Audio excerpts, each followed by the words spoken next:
You also accurately caught the miss from Toys R Us, the loss in 32,000, nearly 32,000 retail jobs. I think the more important issue is that even with this, I think still very strong job numbers, comeback in professional hires, nice strong manufacturing numbers, we're not getting the wage gains we'd like to see. And a lot of what's happening out there is we're seeing on the professional hire side, many firms are now taking what was a higher paid job and splitting it into more lower skilled jobs, which is holding down overall wage gains out there. And we're also seeing a restructuring in retail where they're going to online, moving to online services. That warehousing, distribution, those are lower paid jobs than many retail floor jobs. They're also removing the number of managerial people on the retail floor, even though they're paying more for some of their lower skilled workers. So the net is just not giving us the kind of wage jump we'd like to see.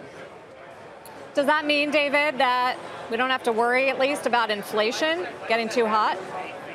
Well, that's right. I mean, America today, anyone can get a job and no one can get a raise. I think just to Diane's point, it is remarkable that in July, average hourly earnings were up 2.7% year over year. That's less than inflation in June of 2.8. And that's after a quarter in which U.S. companies saw a 27% gain in operating earnings. So companies are holding down wages. That's, it's not good for workers from that sense, but it is very good for both stocks and bonds because it does hold down inflation and it keeps those profit margins high. It's always been a puzzle, Diane, why the wage number isn't rising. Some economists blame productivity. I mean, overall, CEOs are confident. We see it in the survey data. We hear it from interviews that we have here on CNBC. We see it in the economic reports. Why aren't they paying their workers more? Why are they spending it on buybacks and dividends and CapEx, investing in the business, and not into employees?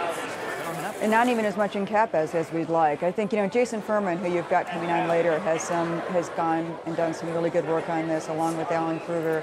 The bottom line is that workers have lost the negotiating power that they once had relative to the owners of capital, relative to these senior managers, and it shows in the distribution of wages. There also is this sort of change in the structure of the job market that we're seeing out there to more lower wage jobs that is not helping as well. So I think we've got a lot of factors coming together. Actually, even though we've got that, as David pointed out, inflation has still picked up. Some of that's oil prices, but service sector inflation has picked up. And we're going to see a much more inflation from the tariffs in the third quarter. In fact, many companies have said they're going to pass along these increases in prices that they're having to pay in their components of steel and aluminum. Everything from car, washing machine prices are going up, boating prices are going up, even iPhones are going to be going up in price. Smartphones going up in price. All those increases are going to show up as higher inflation, which puts the Fed in this real tough position of having to battle inflation a bit, even as wages are not showing the kind of traction we'd like to see this late in the cycle.